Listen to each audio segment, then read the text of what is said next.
In a remarkable historical case, reports of a strange aircraft flying under cover of darkness began to spread throughout New England.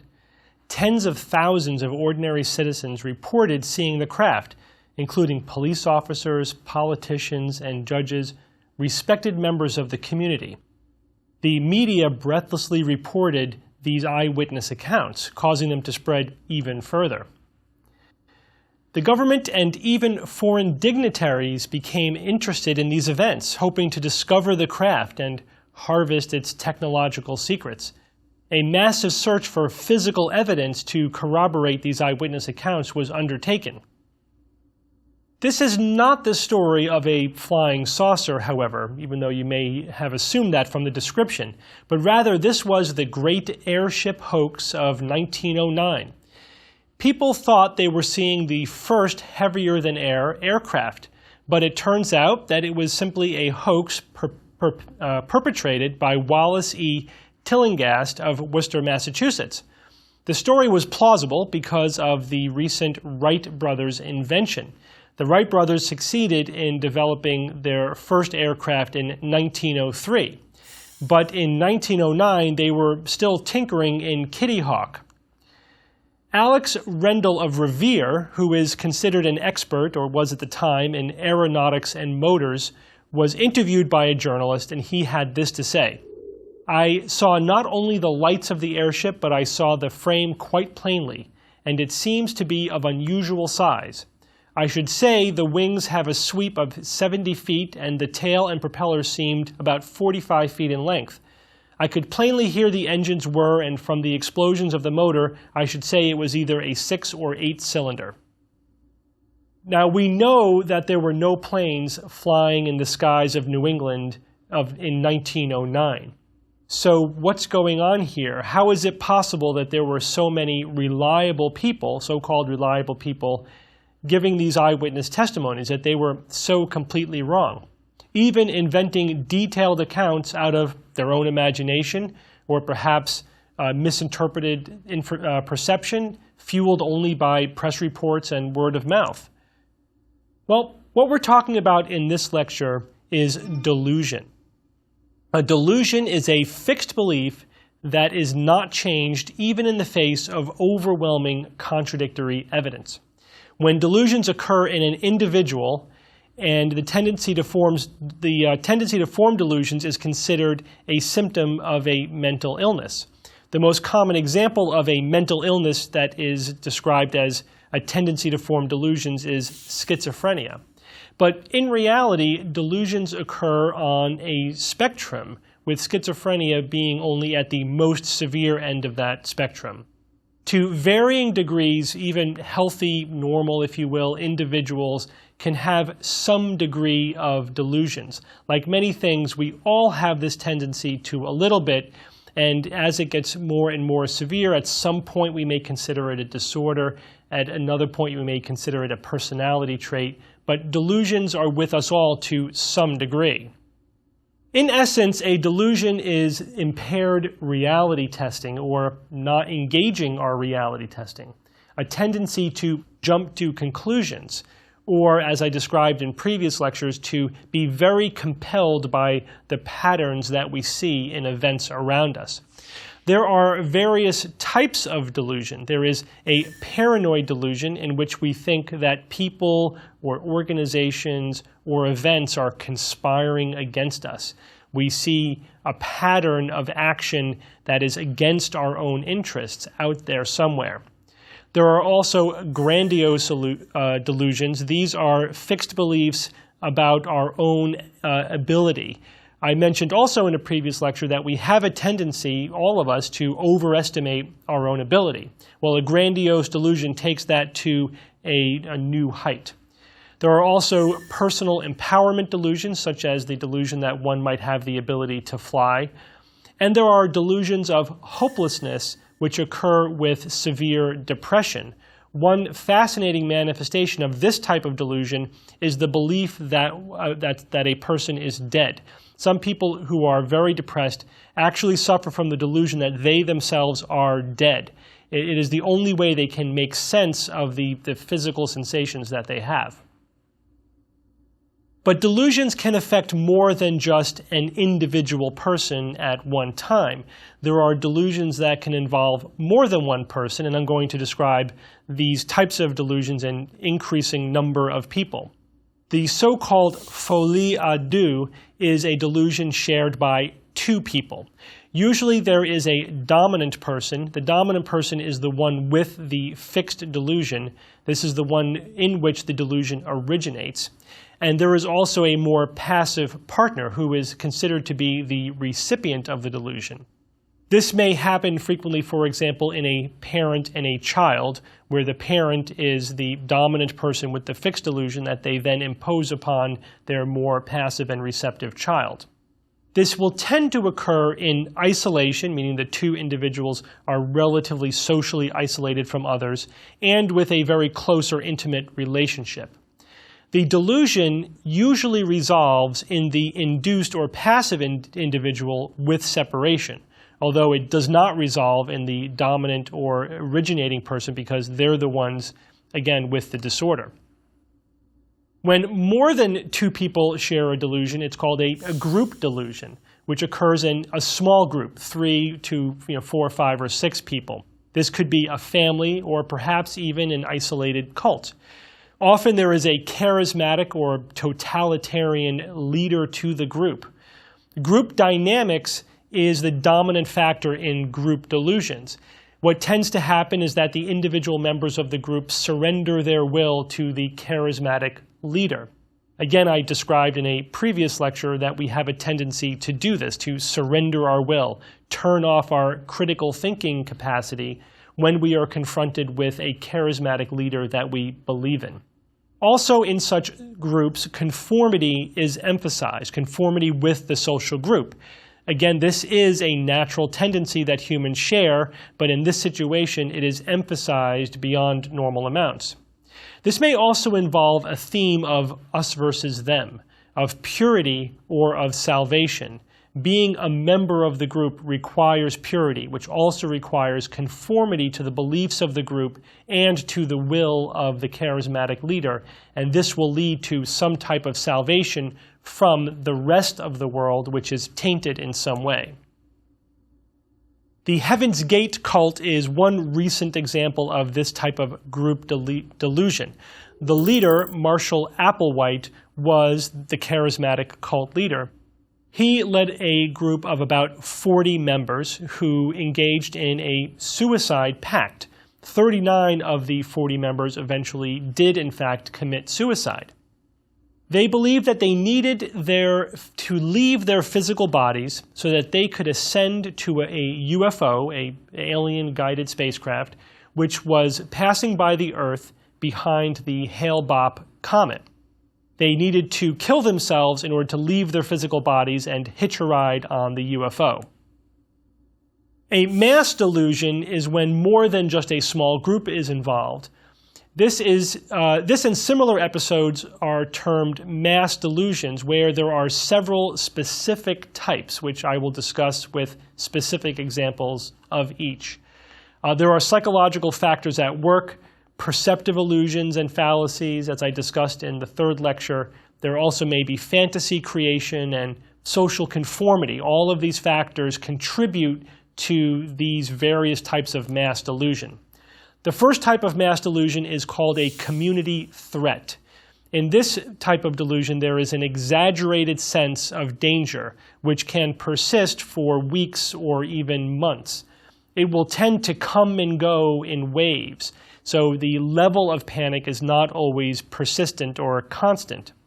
It does not, however, result in a panic or a fleeing from the community. So it is essentially a low to moderate level of continuous anxiety or sense of danger that is increasing and decreasing over time.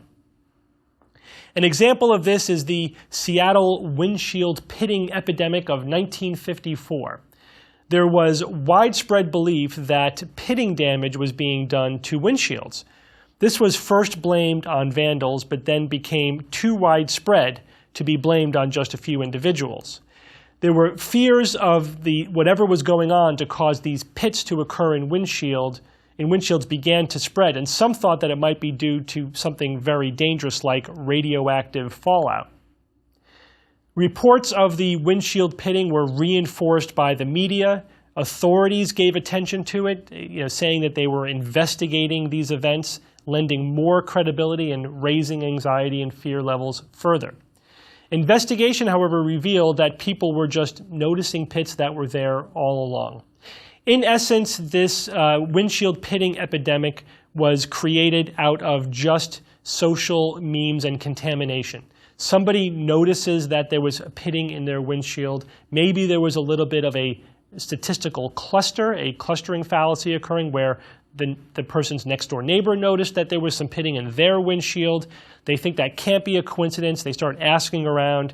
And then people start looking for things that may have always been there, but they never noticed previously. The idea spreads. This somehow gets attached to fears. Maybe there's something toxic in the environment. Maybe there are vandals roaming the streets. Maybe there's radioactive fallout. At the time, radioactive fallout was a big fear in the community. So it may also have been just a specific manifestation of a persistent fear that was already there, the fear of this new age of the threat of nuclear warfare. A community flight panic is similar to this type of panic, but is more short-term and acute. It typically lasts for hours to days as opposed to weeks to months. Panic spreads very quickly, resulting in some people actually fleeing the local area. The panic will then subside when it becomes apparent that whatever the fear is did not exactly manifest. So because the fear is about something that is imminently about to happen, when it doesn't happen after a few days, the fear then will subside. Perhaps the most iconic example of the community flight panic is the story of the Orson Welles and the telling of a story by H.G. Wells. This occurred on Halloween Eve in 1938. A radio broadcast of War of the Worlds was dramatized by Orson Welles. He, however, reconfigured the story so that it was given in the form of dramatic news flashes. And the story was transposed so that the locations were in contemporary America as opposed to the original setting of the story in England. Many people, however, tuned in late to the broadcast. They missed Orson Welles' introduction to the story. There also may have been a factor due to the tensions at the time leading up to World War II. So the community may have been primed for this kind of panic. It may also have been due, some speculate, to the newness of radio as a form of mass media. People were not used to hearing entertainment necessarily on the radio and distinguishing it from real newscasts. Here is a description of events from Mrs. Thomas from Trenton. She is quoted as saying, "We were petrified. We just looked at each other, scared out of our wits. Someone was banging on our front door. It was our neighbor across the street. She had packed her 7 kids in their car, and she kept yelling, 'Come on, let's get out of here.'" That sounds like a pretty good description of a community flight panic. This sort of thing probably also has its roots in the notion that as a social, tribal, if you will, species, we are programmed to respond to the fears and the panic of other people in our community. This is an early warning system, if you will. If there's a threat of a predatory attack, for example, there is a huge evolutionary advantage to responding to the fear and the panics in other. This is simply that defensive or adaptive mechanism going out of control in response to a false or a delusional panic. There are also larger delusions still that go beyond just a single small community. These are called symbolic community scares. These tend to wax and wane over years. These can involve entire countries, even continents. They often involve fears of a moral or existential threat. So these are deriving from some cultural fear that is held by many people in a broad culture or community. For example, threats from immigration represent this type of community scare, where there is the perception that out-of-control immigration is allowing unsavory or perhaps criminal segments into our society. The purity, the safety, the very makeup of our society is being threatened by this long-term phenomenon. The witch hunts, again, are perhaps the most iconic example of this type of mass delusion. I think it's probably the best example. For example, in the United States, we had the Salem witch trials of 1692, during which 19 people were convicted of witchcraft and were executed. However, we sometimes tend to forget that the same thing happened in Europe between 1470 and 1750 on a far grander scale. So this spanned almost 300 years, during which an estimated 40 to 100,000 witch executions took place. There are several features of a so-called witch hunt that are worth pointing out. One is that accusation is equaled to guilt. Once you're accused of being a witch, it is assumed that you must be guilty. There is the reliance upon so-called spectral evidence. The name derives from a literal type of evidence that was given at many witch trials, where the witness had a dream or a vision, perhaps of the accused consorting with the devil. And their vision was accepted as if it were eyewitness testimony, which is itself unreliable, but this was imagined eyewitness testimony, hence the name spectral evidence. Magical beliefs and ad hoc reasoning also come into play, explaining anomalous events or weird events as if they have some kind of a magical cause, and then assigning that to the accused. The focus of such accusations usually falls upon outcasts and unusual citizens.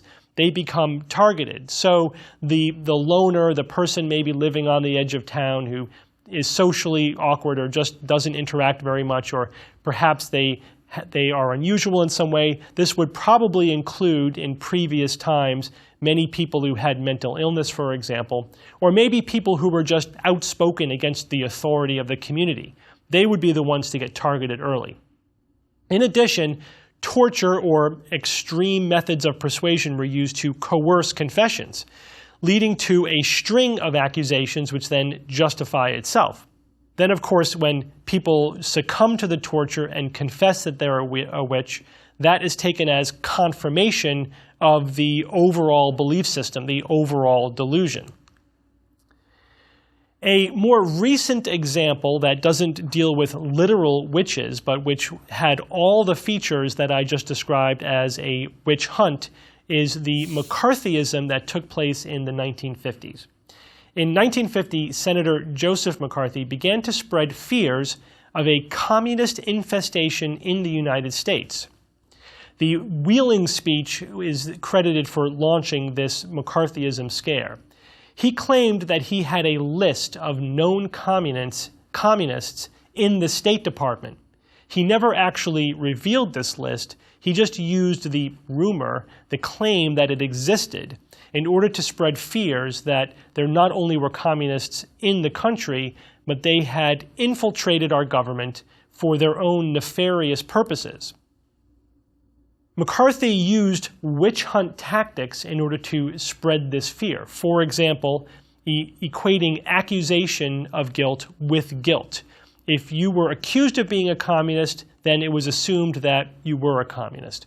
There was also guilt by association. If you hung out with somebody who was accused and therefore assumed to be guilty of being a communist, well, then you must be guilty also.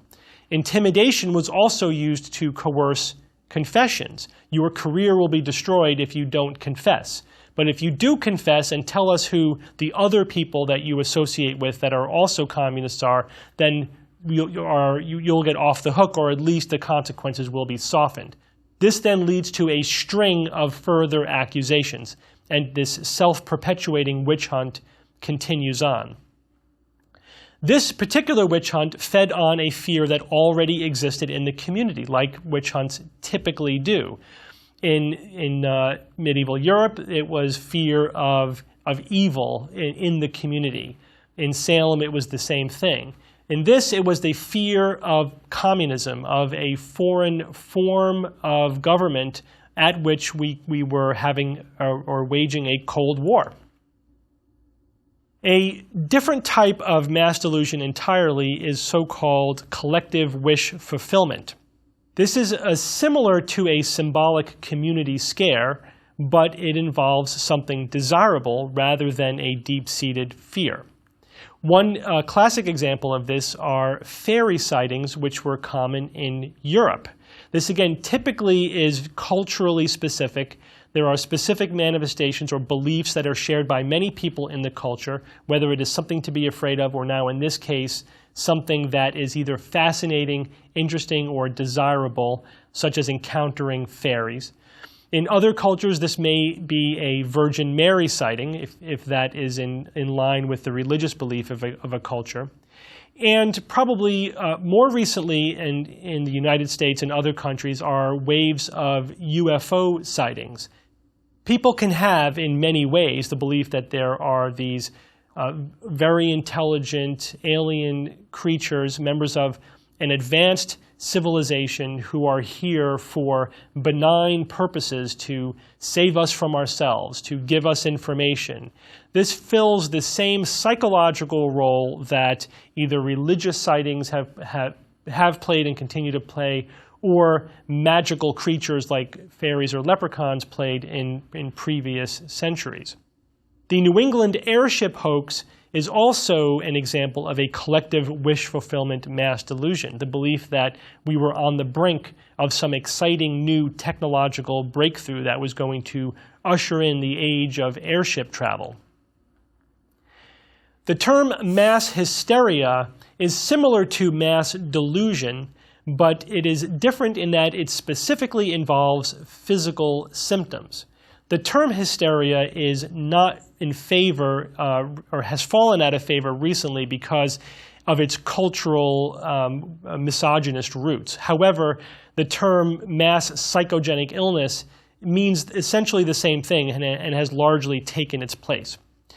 What these mass psychogenic illness episodes are characterized as having a rapid onset and resolution of symptoms.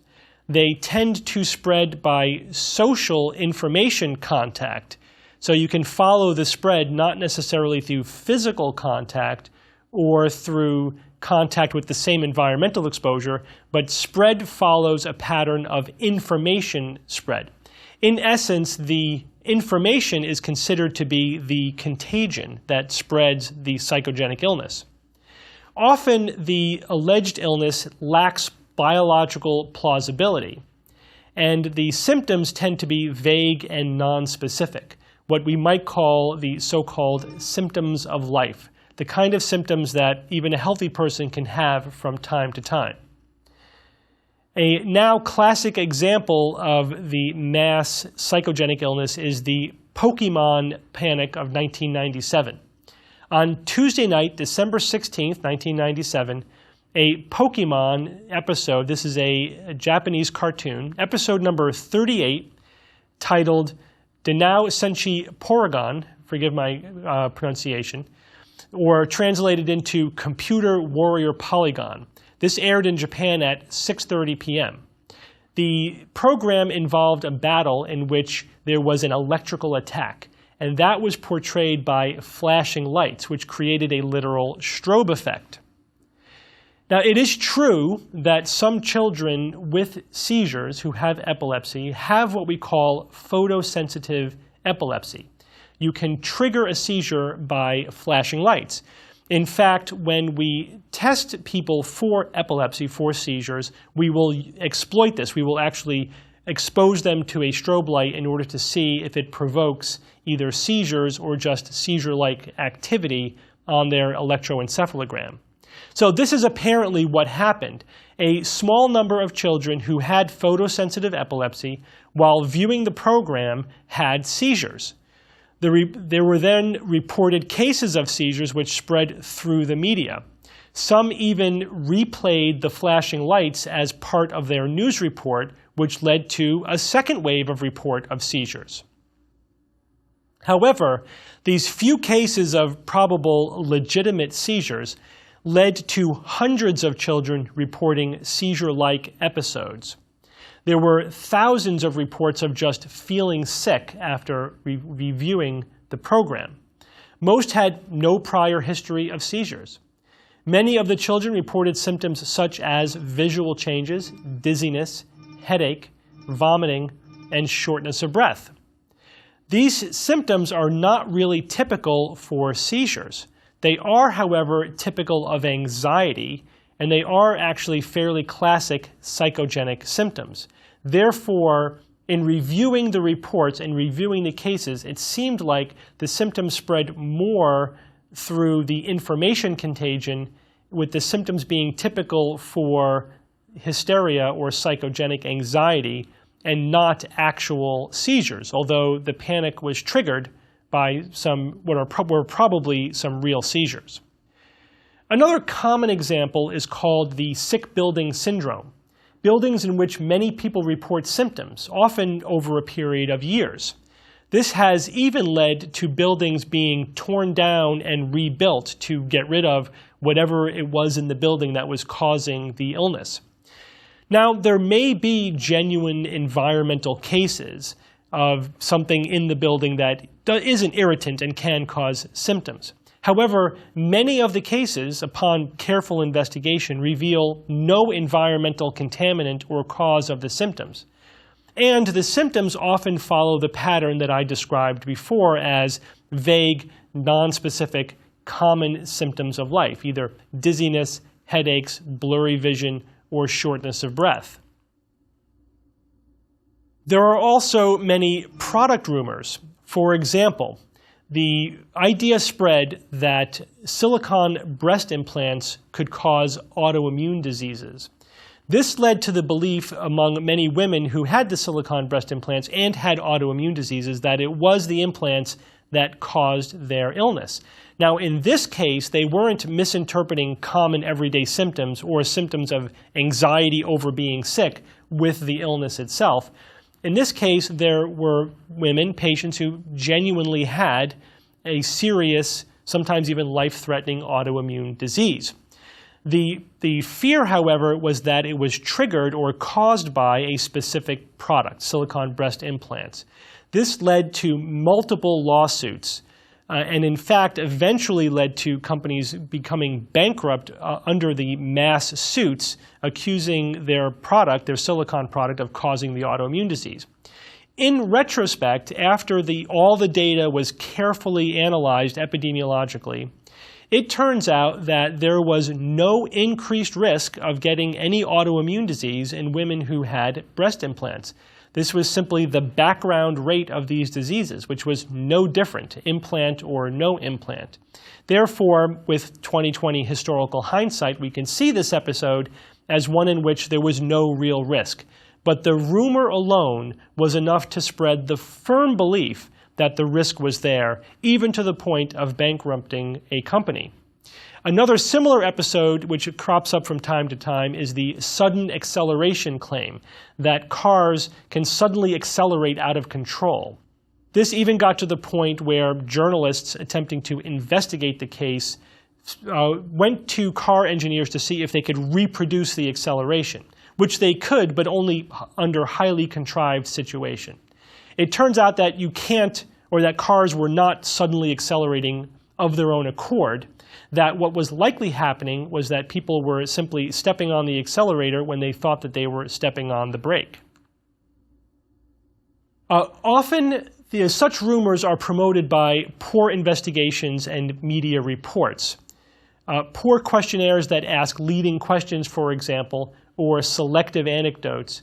The media may seek out dramatic stories and ignore other stories. For example, with an alleged sick building syndrome, if there are 100 people working in the building, the journalist is likely to interview the person who very emphatically and dramatically is claiming that they have symptoms, not the people who don't have any symptoms to report. There are also other factors that I've described elsewhere in the course, such as recall bias and the tendency for suggestibility.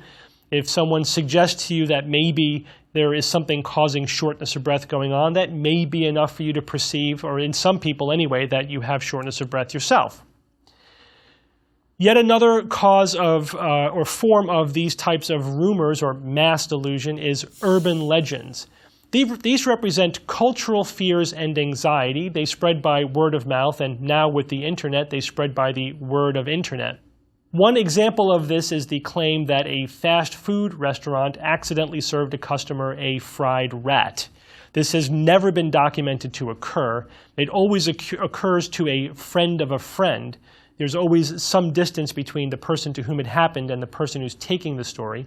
Journalists will often report the rumors that this occurred without ever getting to the actual person that it allegedly occurred to. And this is based probably on our fears of being served food by others that we don't completely control. This is probably a persistent low-level fear that manifests in these urban legends that then spread quickly. The fact is that people are social as well as emotional creatures. We respond to the beliefs of others, to our social group, and to the broader culture. It's important to keep, however, your critical thinking active and not to surrender to these group dynamics.